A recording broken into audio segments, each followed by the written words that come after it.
Thank you for watching. This is the Striving for Perfection YouTube channel, and our video series that we're beginning, this is a new series, is going to be on giving.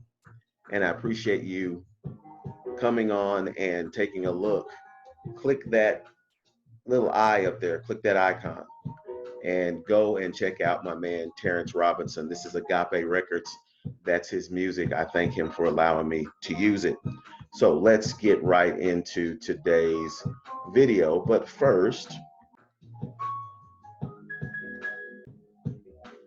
remember TL Robinson, check him out. And then, of course, I need you guys to subscribe.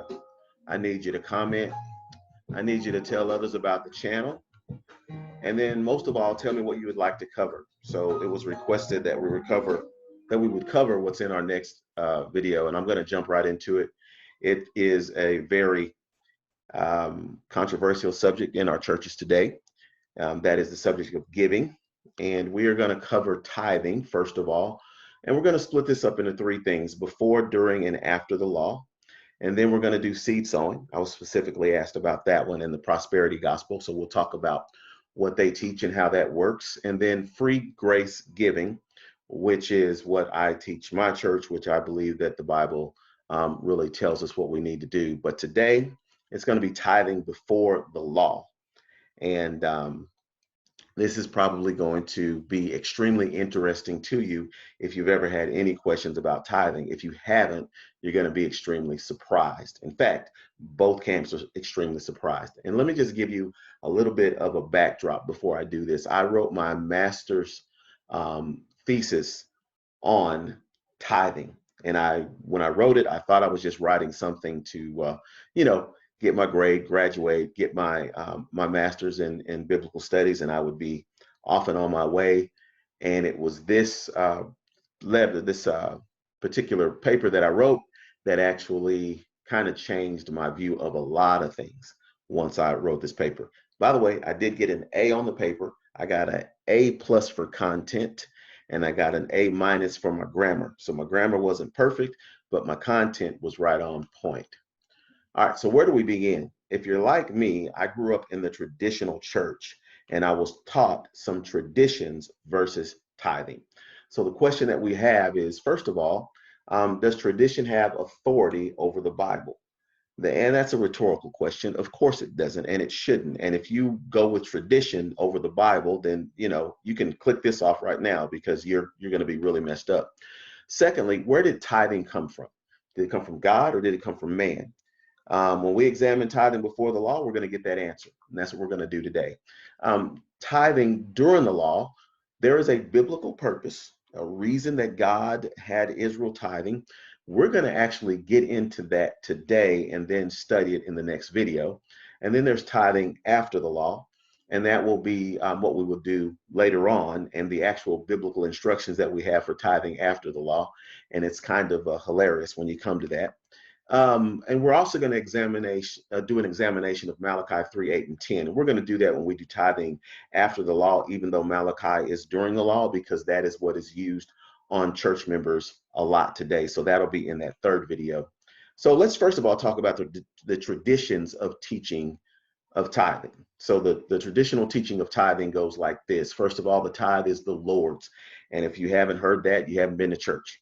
That you're told 150,000 times in a 52-week year in a lot of traditional churches. You're told that you're giving it to God, that it's not the church that you're giving it to, even though you know good and well it's going into the church's bank account. If you don't, you are definitely cursed, and that will come out of the Malachi.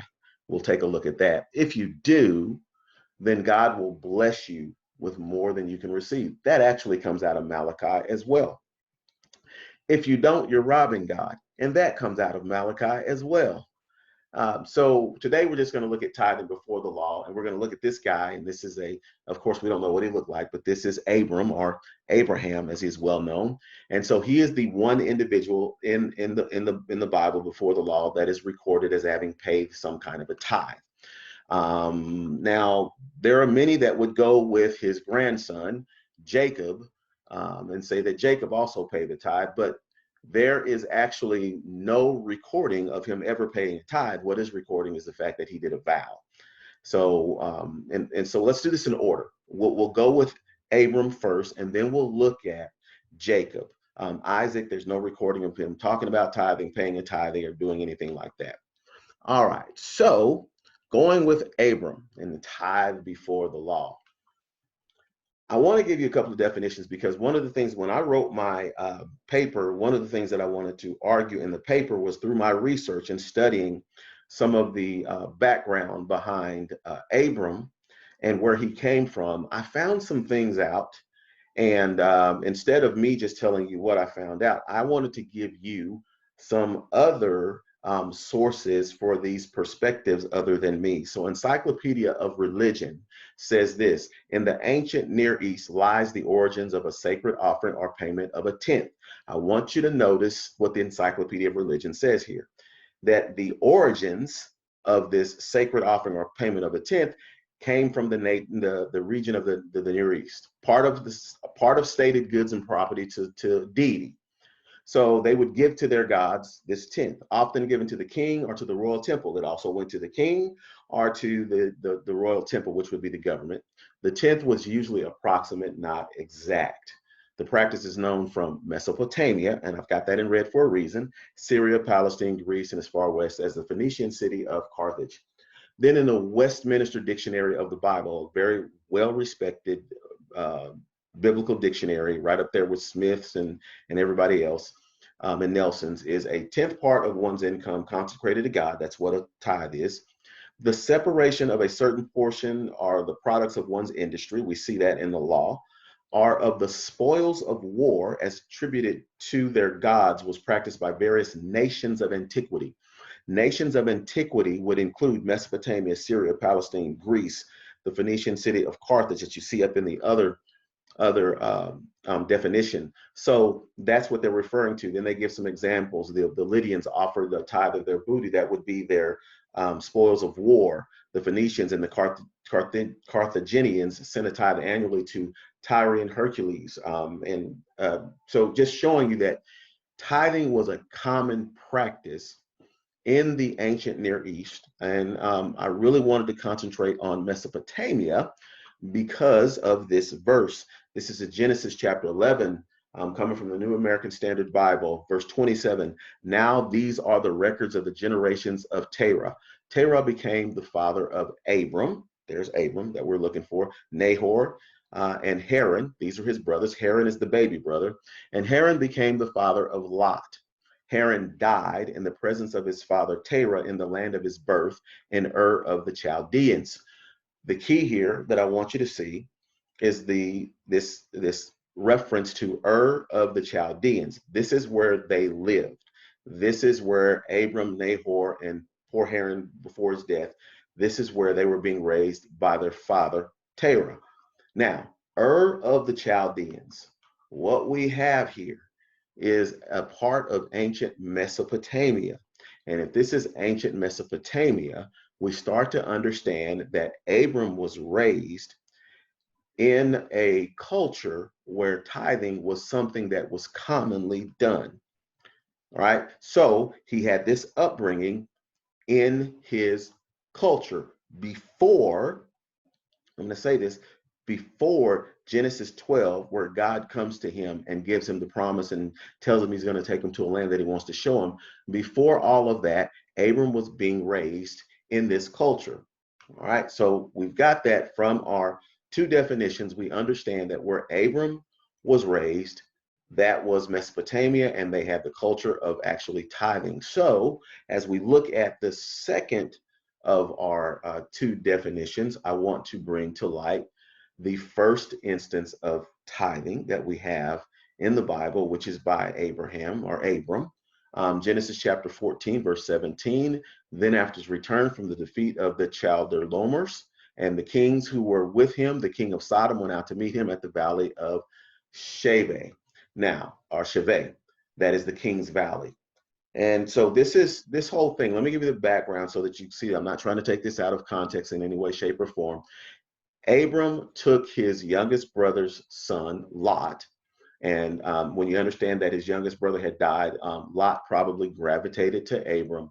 And when God gave Abram the promise and said he wanted to take him to a land that he would show him, Lot went with him. When they got to this land in this area, Abram told Lot, look, you pick wherever you want to go, and then you go your way and I'll stay mine, and we won't have any conflicts. And Lot went, and he liked Sodom. So he went there, he pitched his tent towards Sodom, and then he ended up actually in the leadership of Sodom. He was actually one of the men sitting at the gates of Sodom, which means he was on the city council or something to that effect. And then some kings went to war. The king of Sodom, Gomorrah, and several others went to war with one another, two groups of kings. The group that prevailed defeated those that were with Sodom and took Lot away. They came and told Abram, and he then gathered up his men and took out after Lot. And he wins a battle that he shouldn't have won. He wasn't a warrior. He did something that the other kings could not do. And this is on his way back from defeating his relative, by the way. The Chedorlaomer was a descendant of Shem. So this is actually, they're actually relatives. And so in verse 18, and Melchizedek, king of Salem. Now Salem is probably Jerusalem. Jerusalem. Salem is a shorter name. And this is Melchizedek. He is the king. He brings out bread and wine, and now he is priest of God Most High. It's kind of interesting that he is the priest of God Most High, and he is a king. So being priest and king was something that God normally wouldn't have done. But here Melchizedek blesses him, and this is what he says to him. And I told you about the defeat. So what he says to him is that, blessed be Abraham of God Most High, possessor of heaven and earth, and blessed be God Most High, who has delivered your enemies into your hand. He gave him a tenth of all.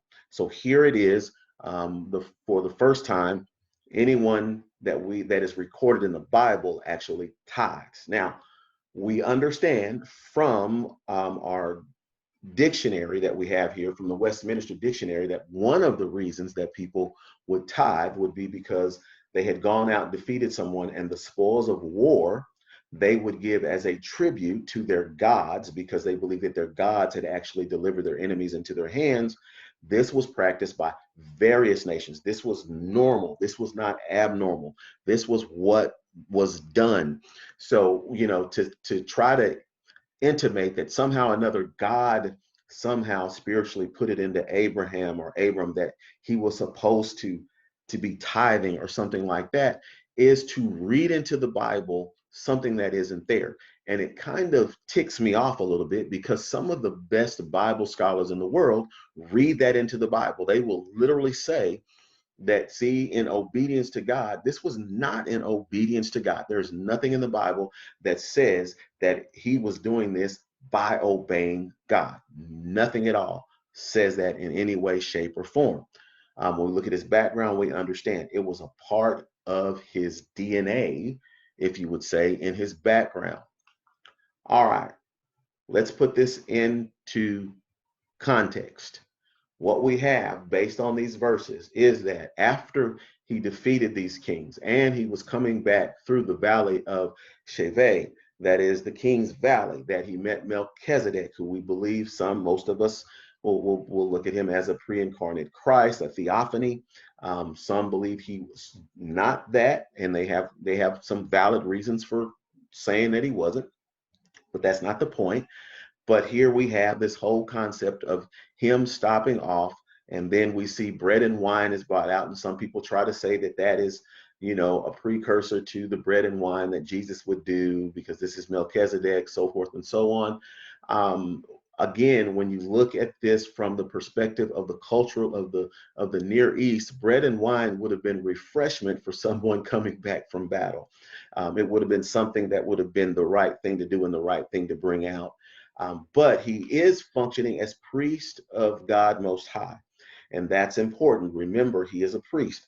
The priest is the mediator between man and God. So what you did with your offerings is you had to bring your offerings to a priest. All right. This is key. I want you to keep that in mind. You bring your offerings to the priest, because the priest is the mediator between man and God, or the priesthood would be the mediators between man and God, and the high priest would be the actual mediator, and the priest would be functioning according to the high priest's direction, but the high priest had the access to God, and so man had to bring their offerings, whatever it was, they brought them to the priesthood. Remember that, because when we get into tithing after the law, we're going to get into this whole concept of us being a royal priesthood. So it's going to make sense to you, but remember that piece. It says he blessed him and blessed Abram, God Most High. Now, here's something else that you really need to pay close attention to. It says that God is the possessor of heaven and earth. Another thing with the whole concept of tithing and giving in general is that God owns everything. Psalms 24, the earth is the Lord's and all it contains, the world and those that dwell in it, coming from the NASB. Again, I try to do everything out of the New American Standard Bible for you so you can have consistency. Your King James says the earth is the Lord's and the fullness thereof, the world and those who dwell in it. So what you have here is an absolute statement that God owns everything, no matter what it was. I don't care if it's in your pocket. I don't care if it's in your bank. He is the actual owner, not you, not me. So I've always questioned the fact of how do we actually give this to God? But we do so through his representative. We give, now notice here, the tithe was not given to God. It was given to Melchizedek as God's priest. Melchizedek being the representative of God and the mediator between man and God, here, the Most High God in this instance. And so he gave it to him. Without a priest in place, he would not have been able to give it to in recognition of anything. He wouldn't have been able to give it. The culture he grew up in, that's what you did. You took it to the temple, you gave it to the temple priest. The temple priest accepted it on behalf of whatever deity was there. All right, so let's go to, we always say we have to go to the verses following, and we have the background. We understand what was going on. We know what Moses was writing about here. So Genesis 14 and 21, the king of Sodom said to Abraham, give the people to me and take the goods for yourself. Now, interestingly enough, in the culture of Abraham, he could be entitled to the goods as a form of payment for rescuing the people. In this case, Sodom immediately says, you know, give me my people back and you can take the stuff. This would be a reward or a payment for going out and liberating his people. And it culturally, it made sense. He's basically saying, I'm going to pay you for what you did. Now, verse 22 is interesting because Abram said to the king of Sodom, I have sworn, your Bible may say, I have raised my hand, but that is a swear, it's a vow to God Most High, possessor of heaven and earth. All right, possessor of heaven and earth again. So again, how do you give something to God that he's already his? But anyway, that's a theme that goes on that I want you to keep thinking about.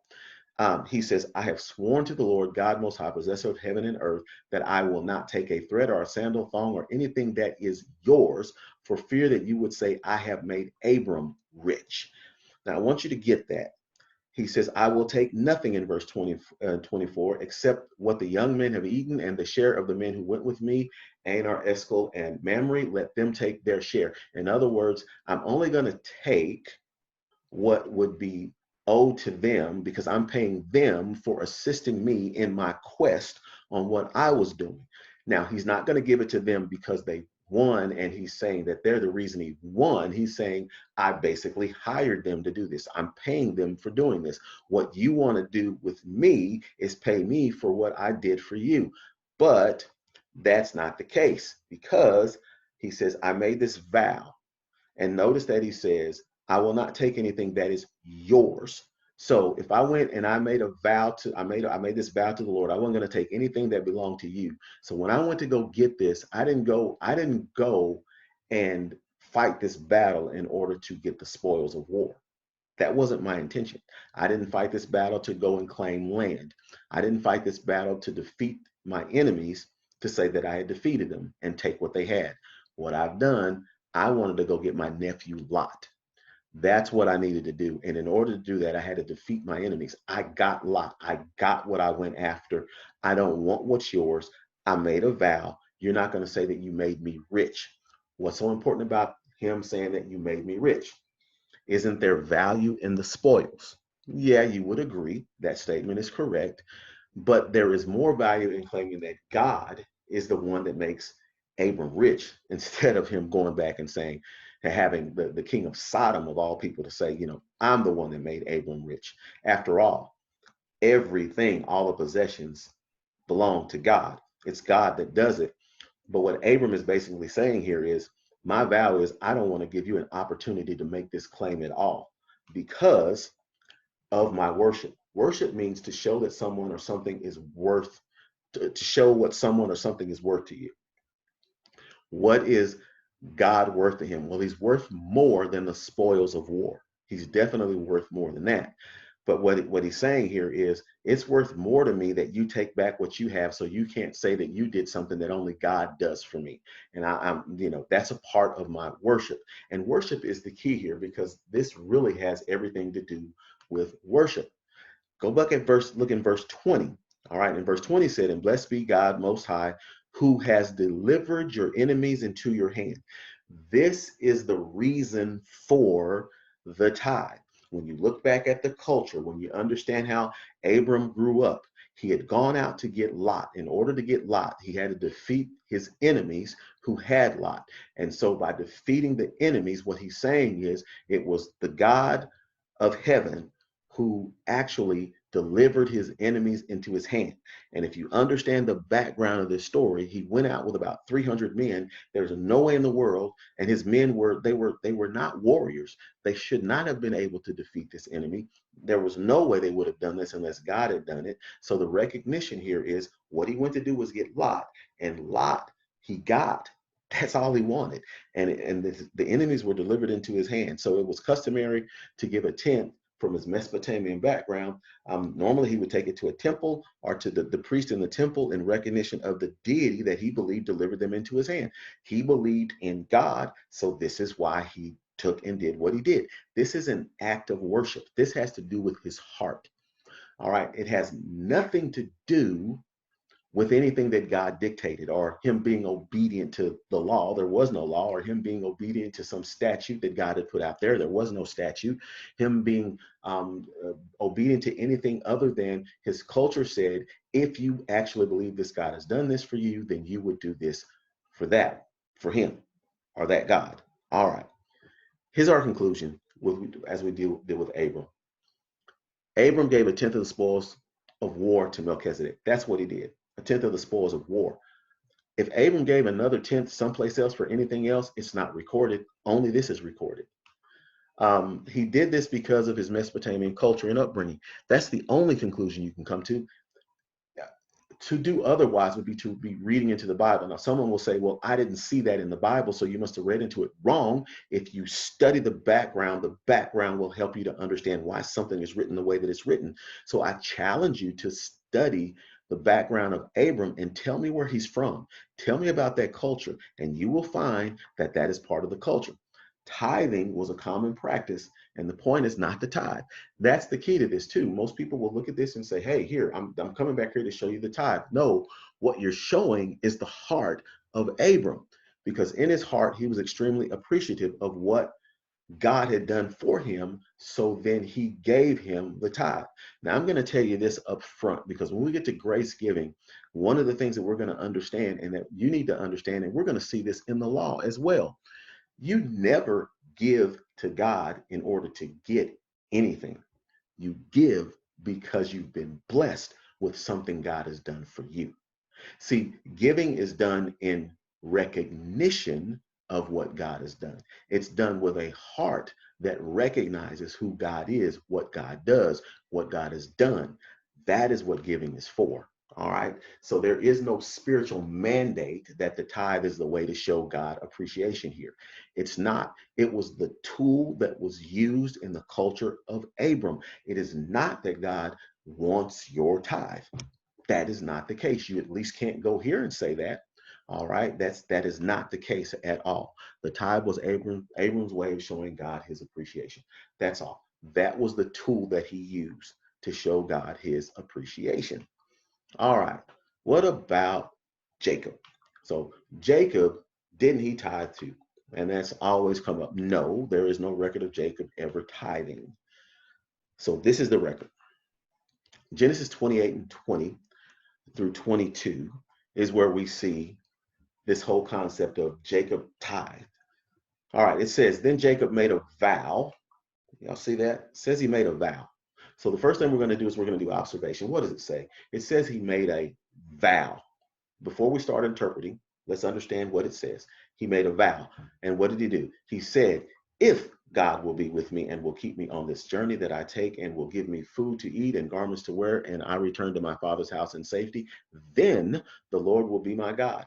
So there is an if-then statement here, which lets you know that at this point, as far as Jacob was concerned, he intellectually recognized God.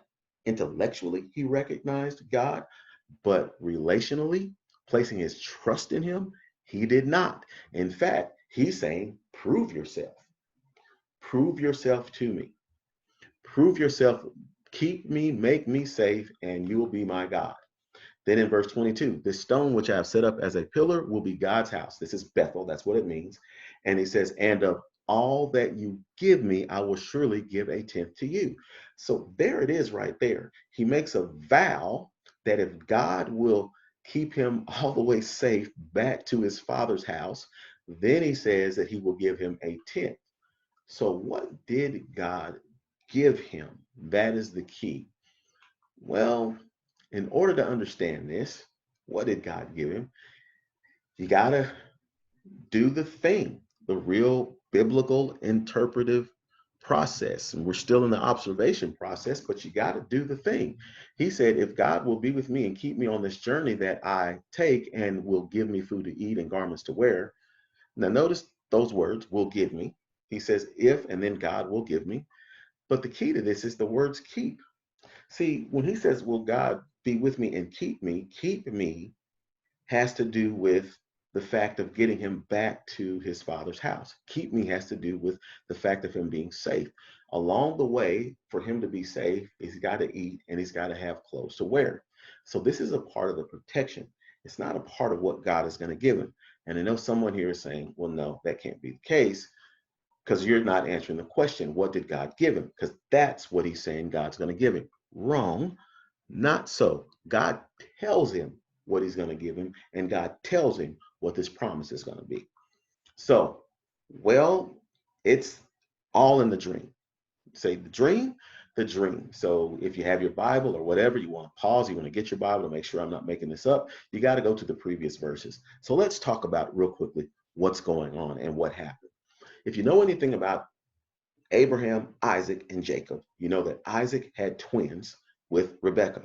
When Isaac and Rebekah had the twins, after Rebekah had been barren for a very long time, she finally has the twins. We know that when Jacob and Esau were born, when Jacob came out, he came out number two. He was holding onto the heel of his brother. That's why they named him Jacob. Jacob means heel catcher, thief, dirty, rotten thief, whatever you want to call it, supplanter, all of those things. Jacob is a bad name. It's not a really good name. Later on, Jacob would steal the birthright from his brother Esau. He would steal the blessing. The birthright Esau really gave him. He didn't really trick him into it. Esau didn't want it. Whole nother story. But anyway, Jacob gets what was Esau's. Esau gets mad and says he's going to kill Jacob. Rebekah hears him or hears about him saying that he's going to kill Jacob as soon as their father dies. The expectation is that the father is about to die at that particular time. So what Rebekah does is she goes into the father and she basically says, you know what? We might want to send Jacob away, because if not, he's going to do what Esau did, which is marry one of these Canaanite women. And so then the father says, you're right. Tell Jacob to go over and see your brother. That's our people. Tell him to go over there and get a wife from over there. So he sends Jacob away. So Jacob then leaves so that his brother won't kill him, and he's afraid that his brother's going to kill him. Now his intentions were to leave for a few days. He didn't know he was going to be gone some 20 years, but on his way, on his journey, when he stops off at this place that he will call Bethel, he has a dream. That's where we get to Genesis chapter 28, verse 12. So here's the dream. He had a dream, and behold, a ladder was set on earth with its top reaching to heaven. And behold, the angels of God were ascending and descending on it. That right there, that verse right there, what he's looking at the angels going up and down on this ladder or this staircase, you could say from the Hebrew, and that he is looking up at God who's standing on top, verse 13, and behold, the Lord stood above it. The Lord here would be Jesus, the pre-incarnate Jesus, because he can see him, and it's above it, and said to him, I am the Lord, the God of your father Abraham, the God of Isaac. Now, pay close attention. The land on which you lie, I will give it to you and to your descendants. That's what God is going to give him. Your descendants will also be like the dust of the earth. This is part of the promise.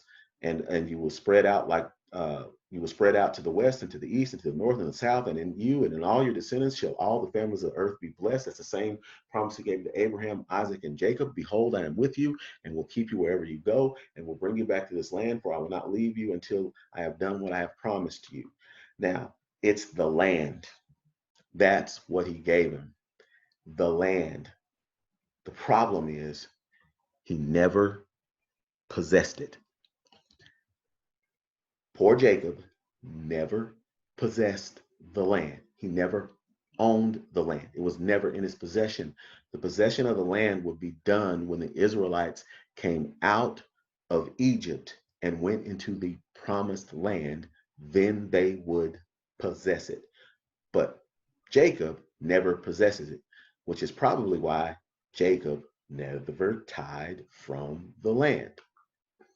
All right, and by the way, just to help you to understand that when we saw that before, the whole thing with the food and the clothing thing, and maybe that's what he was going to tithe on.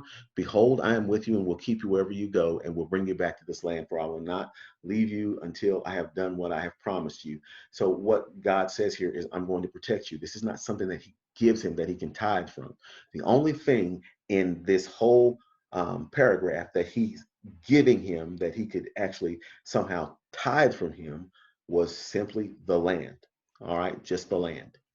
The problem was his descendants are going to be the ones that actually possess the land. And if his descendants are going to possess the land, when they go in to possess the land because he made a vow, well, here comes the law in Deuteronomy. In fact, when God outlines all of the tithes, because there's more than one, in Deuteronomy, what you will notice is it has everything to do with the land. This helps us to understand that whole concept where you see some people argue that tithing was always, it was animals and it was crops. It was never money. That's because it was a tithe on the land. That's what the tithe was. He basically said, I'm going to give you the land. And he said, whatever you give me, I will give you a tenth of that. Well, how do you give a tenth of the land? It's what the land would produce. All right. So our conclusions for this video run like this. Before the law, only Abraham is recorded as tithing. Period.